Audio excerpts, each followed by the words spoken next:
name? The greenhouse effect? Well, what that means to me is the songs on the album I started recording when I was like 17, some of them, a couple of the earliest tracks on there, and kind of as I had to develop as a musician and finish the thing, it didn't start out as a focused project.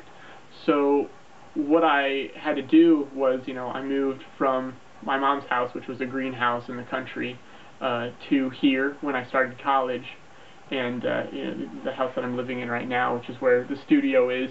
And for those first couple years of college, going back to my mom's old place, the greenhouse out in the country, where all sorts of different stuff happened, and very important like things in my life that inspired me and inspired the music I made, and just going back there and going to my old room, which wasn't my room anymore and stuff. It was just like this weird feeling that I got. So really, I named it that just kind of in memory of that time of my life, because that's really what inspired a lot of the songs. So like the greenhouse effect, I thought it was kind of a fun little pun, because there's obviously the kind of scientific meaning to it that people are familiar with, but really what it means to me is the feeling that I got when I went out there again, when the house was empty and we were helping her move out, and just all the memories coming back to me, and that feeling is really encapsulated in all the songs. All right. Then how long did it take to finish? Oh if man, you started it. I finished it about July 2010, just a month after my 21st birthday. And like I said, a couple of songs I started while I was still in high school, started recording out there at the greenhouse. And I mean, I actually moved out of there when I was 17, so I had to have been no older than 17 when I started a couple of those songs. But really only like 2 songs on the album are like that. But still, I mean, that's where a lot of the concepts came from. So I guess in total it took about 4 years or so, give or take like 6 months. But really, I mean, that's a little bit of uh, wrong estimation, just because for a long time of that, not until maybe a year or two ago, did I really decide to focus it into an album project. Before then, I didn't really, I hadn't really developed my voice. I hadn't really developed a lot of the talents that I needed to finish it. So it was kind of just like me sketching out a bunch of random songs. And I didn't really think about putting them together into an album per se. But then eventually I was like, well, I've got like 40 songs here. I'm going to split some of them up that I think would go well together, and then just focus on those until they're done. And that happened probably a year and a half before I actually finished it. So that's when I was really focusing on it. What was it like playing all the instruments instead of just the bass that you play in your normal band? It was fun. It was hard. I really had to learn. I mean, it wasn't like I could just sit down and do them.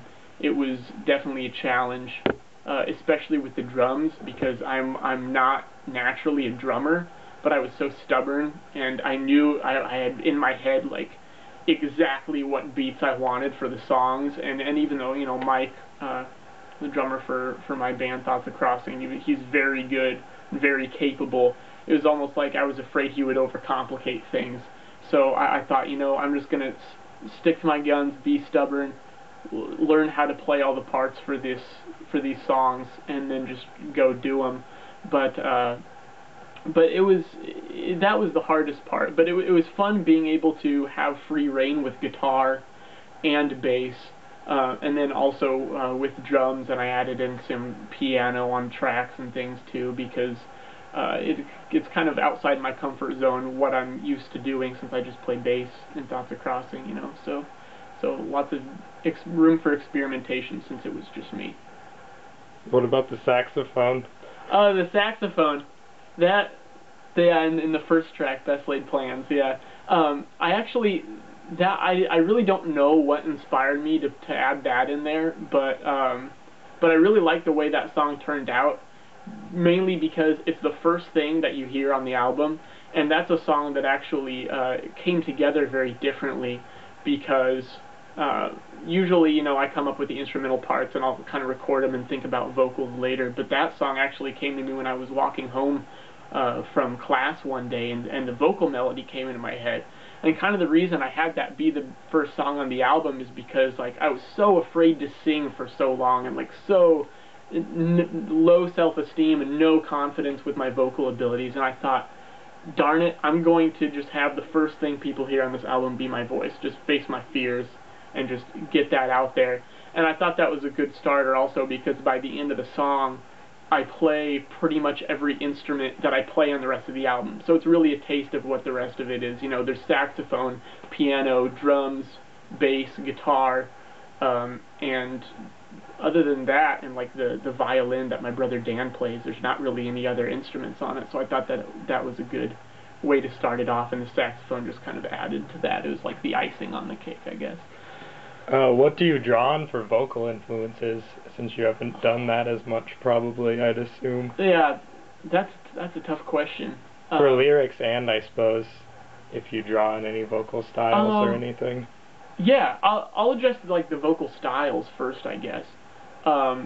It's hard for me being very, really admittedly novice to vocals. I mean, I've never been much of a singer, and I really just tried to get past that and be able to do it. As far as style goes, I like Nick Drake a lot. That comes through in the guitar style too for the softer tracks. But to tell you the truth, it's just kind of, I feel very limited in my ability, so I just kind of do what I can, and whatever that ends up sounding like, you know, is what it is. I found that I had a lot of difficulties with the more rockin' tracks, trying to get the presence and the oomph into the vocal performance.